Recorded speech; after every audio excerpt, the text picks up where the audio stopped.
In un tempo recondito, che nessun quasi rimembra, un'entità di incommensurabile bontà e beltà creò il mondo digitale.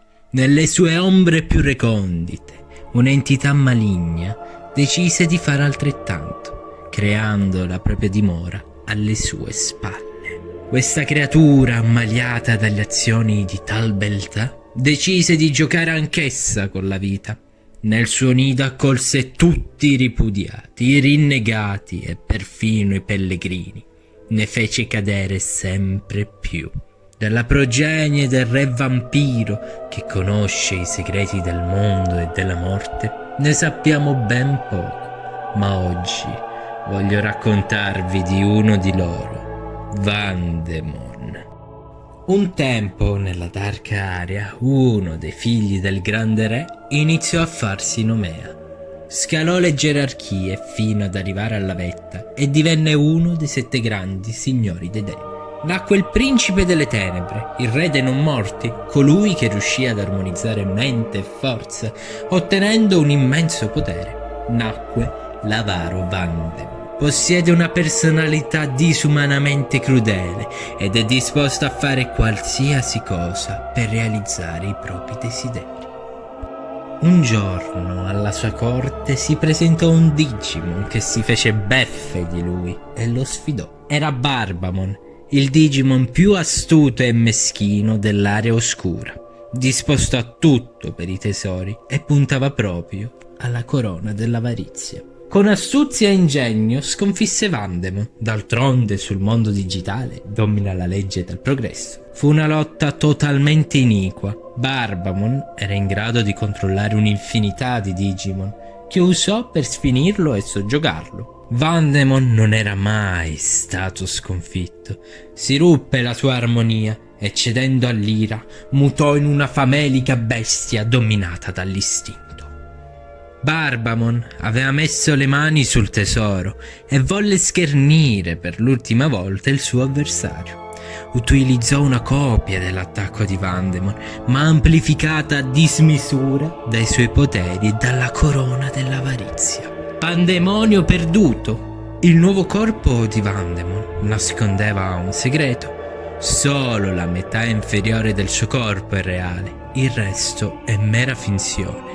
Un burattino. Venne quindi investito da una devastante esplosione nata dalla malvagità che risiede in quel reame. Sconfitto, fu portato alla deriva nell'area oscura.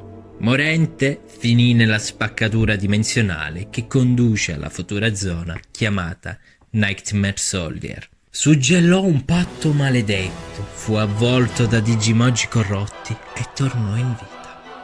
Qui eresse il suo castello, sua dimora che utilizzò per riprendere le forze e proteggersi dal sole. Una luce inesistente nella sua vecchia vita che lo feriva e destabilizzava. A dispetto del suo nobile portamento, cela una cieca ira. Infine, rigeneratosi, evolse abbandonando nuovamente la sua sanità. Così marciò sulle fabbriche e ne affrontò il deterrente. Nulla poté la chimera meccanica di fronte ai letali virus del vampiro, che come veleno ne distruggeva la configurazione dei dati dall'interno, terminando le sue funzioni. Infine ne divenne l'imperatore. Portò avanti il suo piano di conquista per dominare il mondo e distruggerlo. Il fine ultimo restava avere sufficienti schiere per vendicarsi di Barbamon. Obiettivo realizzabile grazie alle fabbriche. Giunsero 2 sorelle a riportare l'ordine nell'impero. Qui Mugen Dramon e le altre macchine, ormai schiave di Vandemon, trovarono un'intesa sotto gentile offerta delle 2. Vandemon, seppur ancora imperatore, cedette la sua supervisione a Mugen Dramon. Inoltre vennero stretti in gran segreto dei nuovi accordi con gli umani. Vandemon, ormai calmatosi nell'animo, si mise in viaggio per tornare nel suo castello per escogitare un nuovo piano. Esistono grandi forze, dei concetti che giocano con la vita per motivi a noi ignoti. Sospetto personalmente che si annoino, ma questa è un'altra storia. Vandemon venne in contatto con la più tetra di queste. Ne divenne un emissario, o meglio, a sua insaputa, una pedina. Questo avvenne al ritorno alla sua dimora. Nella sala del trono lo attendeva un clown pellegrino, un'altra pedina. Piemon, così si chiamava, si congratulò con Vandemon per essere riuscito a soggiocare il suo socio Mugendram. Per ringraziarlo delle truppe meccaniche che in segreto aveva sottratto all'impero, aveva un dono per lui. Un uovo che celava dietro una storia. Molto tempo era passato ed il castello abbandonato fu occupato da alcuni agenti che si preparavano a fronteggiare un grande male. Purtroppo per loro, quest'ultimo prevalse, uccidendoli e depredandoli di tutto. Furono portate in salvo dall'unico superstite solo 7 delle 8 uova. Piemon disse: sai questo, indicando l'uovo, è una potente arma. È inutile distruggerla, tornerebbe soltanto da chi l'ha creata. Ti piacerebbe averla? Vandemon, incuriosito dal fatto, chiese saggiamente ulteriori chiarimenti prima di fare qualsiasi mossa. Piemon quindi continuò il suo discorso. Da quest'uovo nascerà una creatura di luce assai fastidiosa per i miei piani, una creatura che però deve entrare in contatto con gli umani. A queste parole lo sguardo di Vandemon si accese.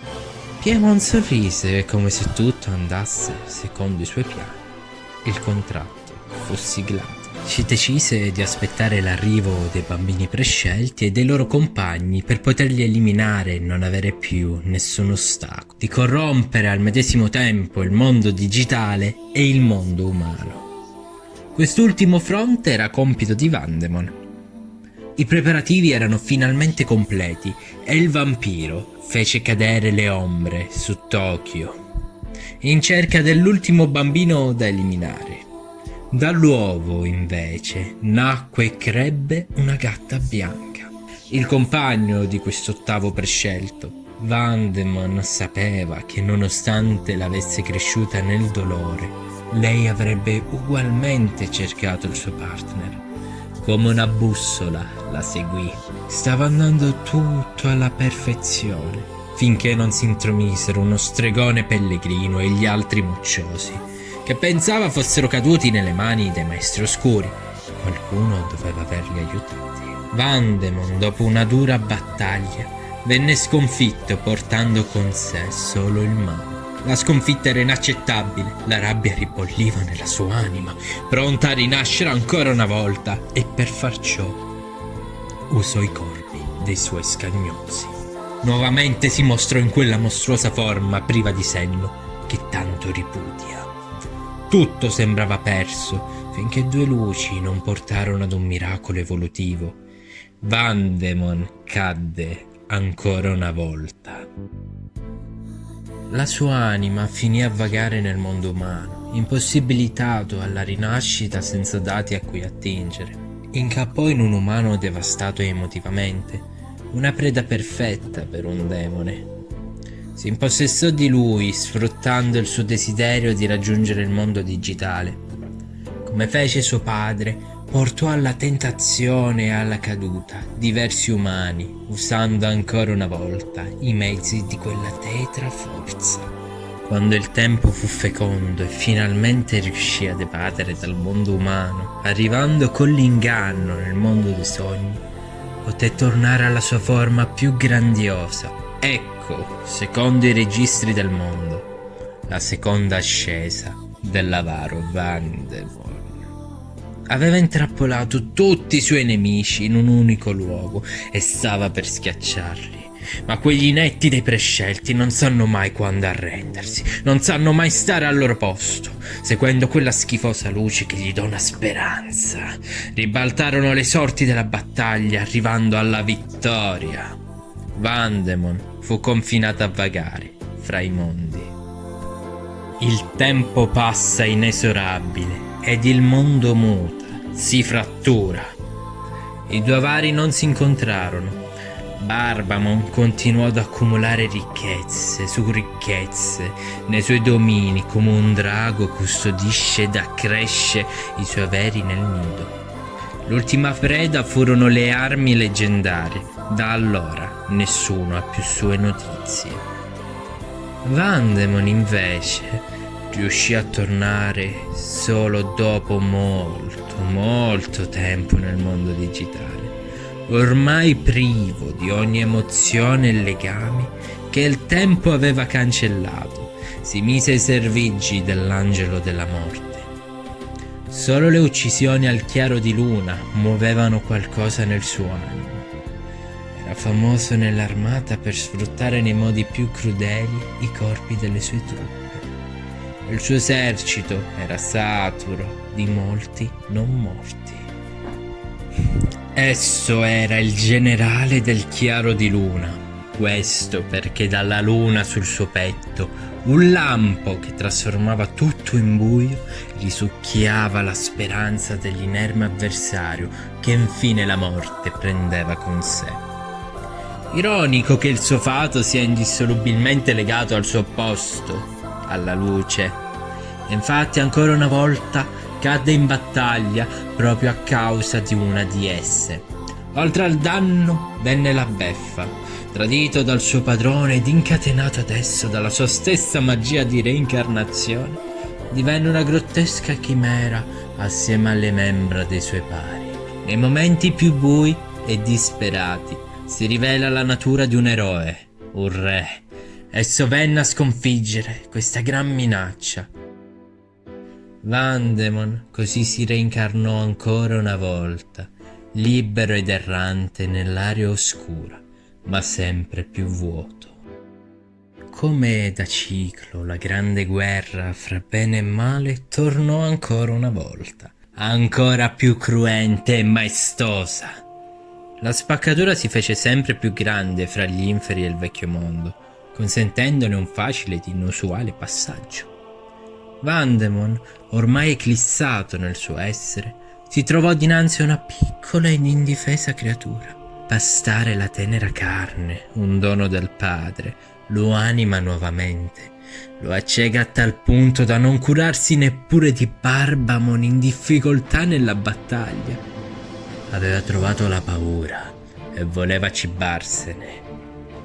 Rinato nello spirito grazie al banchetto, mutò anche nelle sembianze, curioso che ancora una volta il suo aspetto sia una maschera e il suo vero io si celi all'interno. Famelico del suo nuovo obiettivo, Vandemon vaga nel campo di battaglia. Gli Scova sono radunati da una gatta bianca. Ancora una volta Tailmon. Lei tenta di portarli vanamente in salvo. Purtroppo un'ombra crescente si avvicina minacciosa.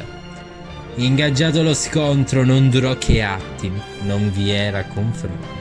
Tailmon stava per essere sopraffatta e divorata quando una voce echeggiò. Era il pellegrino Wizardmon, accorso dal mondo della magia in difesa dei suoi amici. La gatta bianca, ammaliata ed ispirata da tal gesto, evolse in un angelo. La battaglia si fece assai cruenta. Ahimè, così termina la storia di Vandemon. Sappiamo che la guerra finì scongiurando la più grande catastrofe della storia del mondo digitale, ma nei registri nulla viene scritto delle sorti del vampiro. Sono certo che il destino gli riserverà molte altre storie. E voi?